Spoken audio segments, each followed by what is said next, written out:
Guys, tapos na yung ating cabinet dito sa itaas ng garahe ni boss. Ayan o. Ayan. Hanggang sa dulo, puro sliding ang pinto niyan guys. Tigi-tigisa daw dito yung mga tauhan ni sir. Na, tigi-tigisa yung mga tauhan ni sir dito.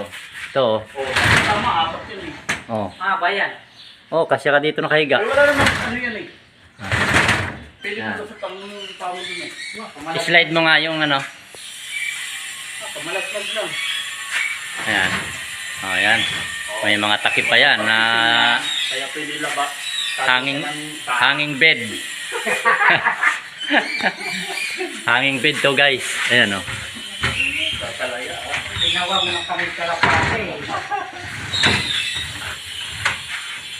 Kami kalapate yata yan.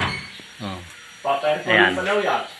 Lahat yan ano, lahat yan sliding guys kasi hindi pwede dito sa baba. Aabutin ng mga unahan ng sasakyan ni boss. Kasama ka na yan. Kaya hinangir natin yung cabinet. Ayan, magbabaks pa tayo dyan sa mga tubo. Ayan, puro na i-slide na to guys. Ayan o. Ayan. Dito kay pinalagyan ni sir ng ayan o, pang aluminum. Nilagyan ng release para maganda siya ibukas.